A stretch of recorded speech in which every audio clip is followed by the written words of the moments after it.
Hello, I'm a silly painter girl on the internet, and I'm going to teach you how to paint this. This week I had the sudden urge to show you how to paint a flower in 3D from start to finish, and after this video, you will know what I do to achieve this hyper-realistic-ish effect. Beautiful. Let's begin. Today we are painting in a style called, it is a word that I have known for many, many years, but I can't pronounce it to this day. So, expression, this phrase from friend, trompe that. I can't pronounce that. My brain cannot fathom that sound. However, that is the term, and it is pronounced like trompe-l'œil. It is an art technique that mimics a three-dimensional object in a two-dimensional form. And so that is what we are doing today. We're going to try to make the tulip look like it is taped on the surface it is on, AKA a form of hyper-realism. And so that is what we are doing today, right now. This will be a process video and a tutorial video as well. So if you'd like to follow along, the reference image is linked in the description and you can download it and look at it, or you can just take a screenshot of this.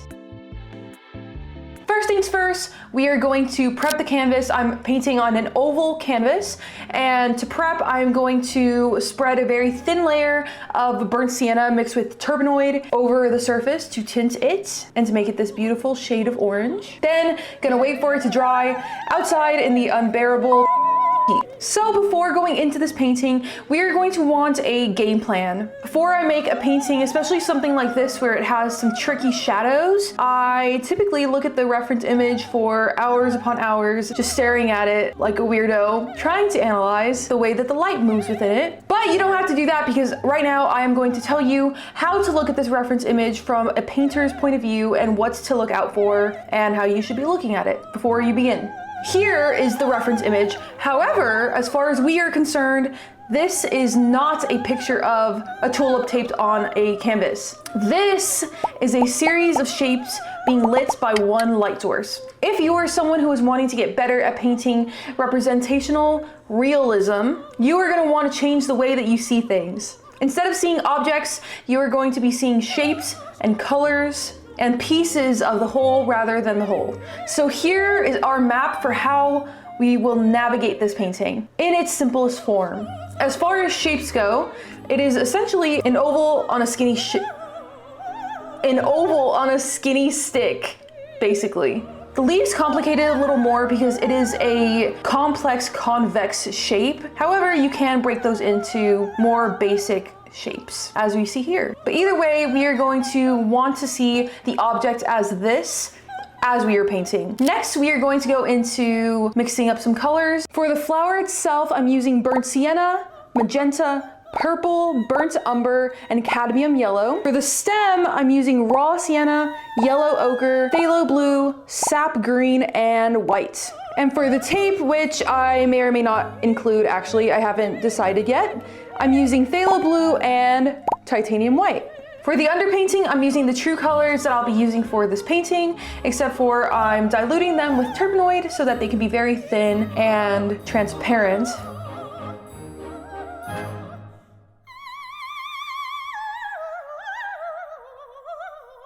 And for the shadows, I'm blocking them out with another very thin wash of burnt sienna mixed with a little bit of black. And then of course, I let the underpainting dry before I go in with the more opaque colors. Okay, so let's begin at the bottom of the stem. We are gonna be working from bottom to top, and we're gonna save the shadows for last, or almost last. Okay, so we're beginning here at the bottom of the stem since it's gonna be the easiest part. Like I said earlier, it's essentially a very narrow cylinder, and so that goes for the entire stem. The stem is gonna be the easiest part because it's just a simple shape. It's just basically a squiggly cylinder, and so we're gonna treat it as such. We're going to do the tape last or not at all because I haven't decided if I wanted to include it yet. And so we'll see. That blue is kind of throwing me off a little bit. And as we go up the stem, we are not going to worry again about the shadows because they are a little bit tricky and it's easier to do them all at once apart from the stem and the flower itself. So we'll do that a little bit later. This thicker layer of paint is going to be adding body to the stem. That being said, I'm taking the artistic liberty to let the very first thin layer of underpainting show through a little bit inside these leaves simply because I think it's pretty. And it's still a painting, not a photo. I like seeing the brushstrokes and the process peeking through the layers. It's not supposed to be photo perfect, in my opinion. Again, we want to remember the cylinder shape and make sure that the shadows look dramatic as compared to the highlights, like this.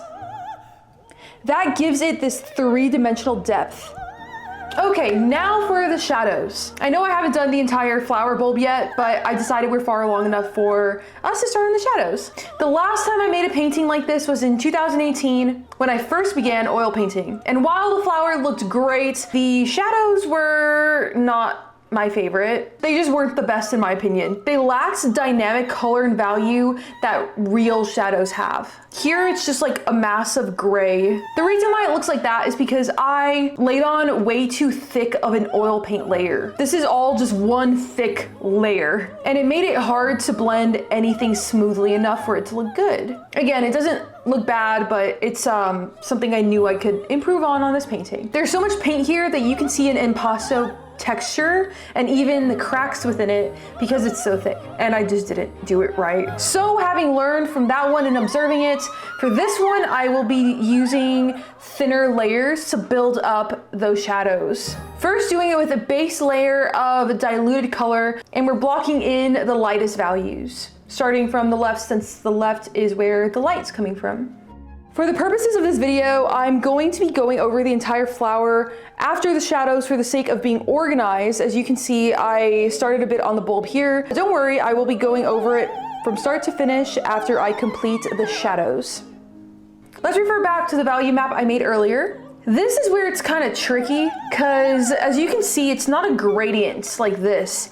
It's more spotty than that. It's not a smooth gradient of shadow or light. The lighter values pop up where you'd not expect them to, like here and here and here. Capturing these spotty light like formations is what is gonna make it look more realistic, as well as leaving some parts like visibly thinner. For example, up here in the shadow, you can see in the final product that I left it a little bit thin. And for me, that just gives it this beautiful texture. It makes it dynamic, it makes it look radiant and beautiful. And now we're up to the flower bulb, which is so tedious to me. Flower petals are so annoying to paint, in my opinion. However, this one's a really nice flower petal, and it's super, what would the word be? Like, it's just so pretty. It's just so nice and so,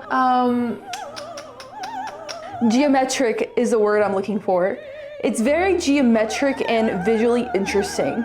We'll want to consider these folds and how the light behaves when it hits them. This process seems complicated, and it is, just because there's so much detail going on here in the petals, and it can seem very intimidating. My biggest tip for this is, and I can't stress this enough, remember where the light is coming from.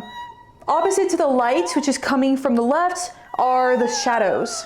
To be a little more specific, here's a more detailed sphere like the one we saw earlier in our map. The light behaves exactly the same way. As we can see here, the highlight, the core shadow, and the reflected light, except for, of course, lots of ridges, which complicate things a lot. But if we keep this general sphere shape, and again, remember that essentially the tulip is a sphere if it's broken down to its most simple shapes, it should resemble a flower.